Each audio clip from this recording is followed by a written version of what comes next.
সেটা হচ্ছে যে আপনারা এই বইটি দেখছেন, আসলে মূলত দুটো ভলিউম আছে। এই দুটো ভলিউম আজকে মাননীয় প্রধানমন্ত্রী মোড়ক উন্মোচন করেছেন আমাদের পরিকল্পনা মন্ত্রণালয়ের সাধারণ অর্থনীতি বিভাগ, যার সদস্য মহোদয় এখানে উপস্থিত আছেন,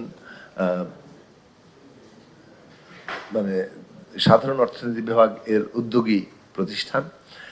এইটা মূলত বর্তমান সরকার দায়িত্ব নেওয়ার পরপরই পরিকল্পনা মন্ত্রণালয়ের সাধারণ অর্থনীতি বিভাগ এই 5 ইয়ার স্ট্র্যাটেজিক ফ্রেমওয়ার্ক প্রণয়নের উদ্যোগ গ্রহণ করে এবং 18ই মে এর খসড়া অনুমোদন করা হয়। মাননীয় প্রধানমন্ত্রী সেটা জাতীয় অর্থনৈতিক পরিষদের সভায় অনুমোদন করেন এবং এটা আসলে চূড়ান্ত আকারে আজকে এর মোড়ক উন্মোচন করা হলো এবং মাননীয় প্রধানমন্ত্রী সেটা মোড়ক উন্মোচন করেছেন। এই বিষয়ে যদি কোনো কথা বলার থাকে আমি সাধারণ অর্থনীতি বিভাগের যে সদস্য ডক্টর মঞ্জুরকে এ বিষয়ে কথা বলার জন্য একটু বলবো। আচ্ছা, ধন্যবাদ আপনাদের। প্রথমত, লোকাল গভর্নমেন্ট নির্বাচনের সাথে আসলে এটার কোনো সম্পর্ক নেই। এইটা স্থানীয় সরকার মন্ত্রণালয়ের অধীন স্থানীয় সরকার বিভাগ এই প্রকল্পটি গ্রহণ করেছে। মূলত বাংলাদেশের বাংলাদেশের প্রায় প্রতিটি উপজেলাতেই অনেক রাস্তা আছে যেগুলো নির্মাণের পরে দীর্ঘদিন কোনো রকম মেনটেনেন্স করা হয়নি, ফলে রাস্তা একেবারে ভেঙে চুরে এমন অবস্থায় আছে যে মানুষের চলাচলে খুব অসুবিধা হয়।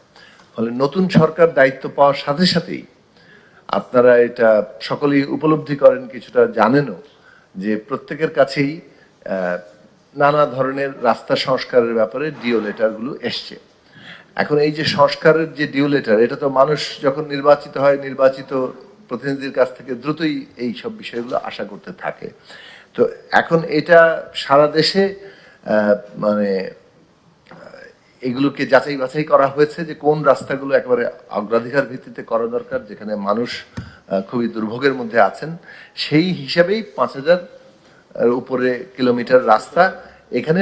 এটা কিন্তু আসলে এক ধরনের মেইনটেনেন্স বা রিপেয়ারিং, মেইনটেনেন্স না বলে এটাকে রিপেয়ারিং বলা দরকার। রিপেয়ারিং এর পরে মেইনটেনেন্সের ব্যাপারটিও কিন্তু মাননীয় প্রধানমন্ত্রী এখানে বলেছেন যে এটা যুক্ত রাখতে হবে, কারণ আমাদের রাস্তা করে দিয়ে আসার পরে আর কেউ এখানে থাকে না। এখন যেমন আমরা ব্রিজের মেইনটেনেন্সের প্রজেক্ট নিয়েছি, কিন্তু এই ধরনের রাস্তার মেইনটেনেন্সের তো সবচেয়ে দুর্বল জায়গা, সেটাও একটা কিভাবে শক্তিশালীকরণ করা যায় তার জন্য প্রাতিষ্ঠানিক আয়োজন এবং নজরদারি থাকতে হবে। 7000 মিটার যে ব্রিজ কিংবা কালভার্ট যুক্ত করা হয়েছে, এগুলো মূলত ছোট কালভার্ট এবং ছোট ছোট ব্রিজগুলো, এইগুলো কিন্তু মেরামতেরই ব্যাপার। আপনি লক্ষ্য করবেন যে এখানেও কিন্তু এটা মেরামত করার জায়গা থেকেই বলা হয়েছে। নতুন নির্মাণের জায়গাটি নিয়ে আরেকটি প্রকল্প আসছে। তো সুতরাং এখানে নিশ্চয়ই যেসব ব্রিজ হয়েছে রাস্তা নাই, এগুলো তো ঘটনা, এগুলোর তদন্ত হওয়া উচিত এবং তদন্ত নিশ্চয়ই করা হবে। কিন্তু যে প্রসঙ্গটা গুরুত্বপূর্ণ সেটা হচ্ছে যে এই ধরনের কোনো বিষয় এখানে যুক্ত নাই।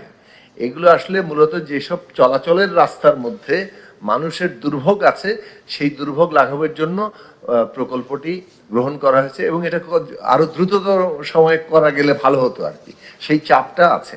এটা গেলে 1 নম্বর। 2 নম্বর হচ্ছে যে জামালপুরের মাদারগঞ্জে, এই জামালপুরের মাদারগঞ্জের এই প্রকল্পটি আসলে মূলত গ্রহণ করা হয়েছিল